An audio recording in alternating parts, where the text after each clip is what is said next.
Welcome to Align and Restore. The topic of this video is the heels of our shoes. So let's just get right to it.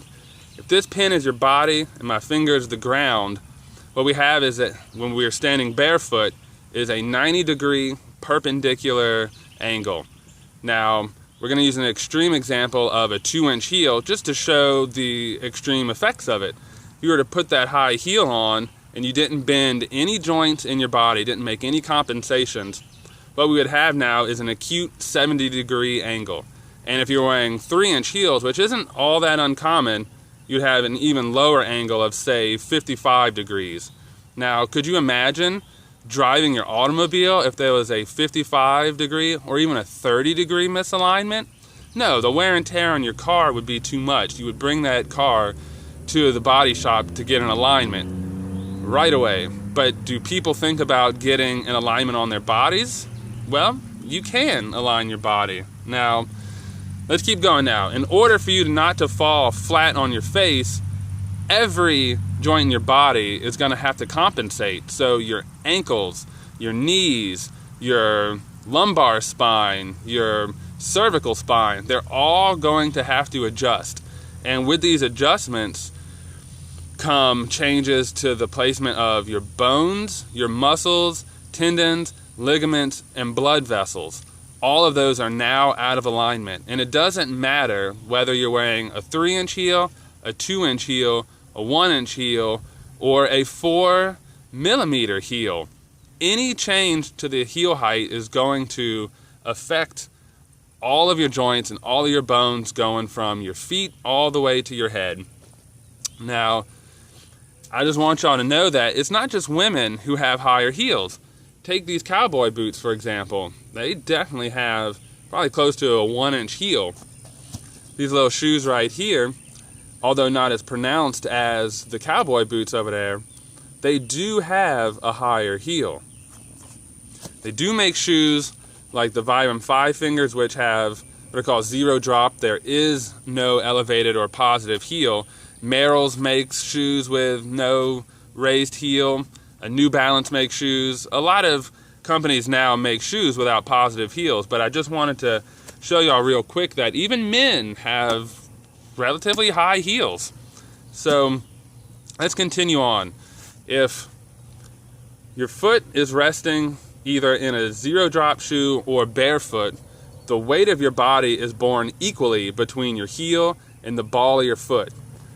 However, so this will be your heel, this will be the ball. In any shoe that has a positive heel, all of a sudden, what's going to happen is your shoe is going to have a heel wedge angle is what it's called, because if the heel comes up, there must now be a slant, and that's the heel wedge angle. And what happens is, as that angle increases, less weight is borne upon your heel, which is the biggest bone in your foot, and now more weight will be borne upon the ball of your foot, where your metatarsals are, which are smaller bones. So the higher the heel, the less weight borne in the heel. And in extreme examples of, say, stilettos, your 2 to 3-inch heels, can be upwards of 90% of the weight of your body is now borne upon the ball of your foot, your smaller muscles, which aren't meant to bear so much weight for long periods of time, and only 10% or so on your heel, which is meant to bear that 50% of the weight of your body. So that's going to lead to problems down the road that's chronic. Now, if you want to wear these shoes out, once a week or once every 2 weeks, I'm sure that's fine, but it's when you're wearing those shoes daily for hours a day that you're going to have problems down the road. And now, it's not just that. There is one more aspect that we can think about here.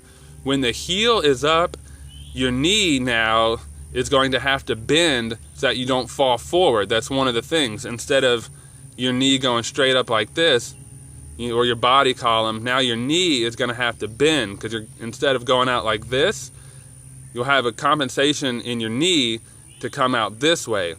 And when your knee is bent like that, what happens is it shortens your calf muscles and it shortens your Achilles tendon.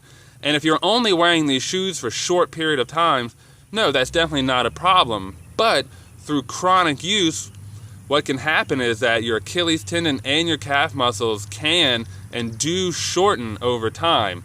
So When we're wearing shoes, we just want to be aware, consciously aware of how those shoes affect our alignment and how the alignment and misalignment can, over periods of time, affect our body's health, the health of our feet.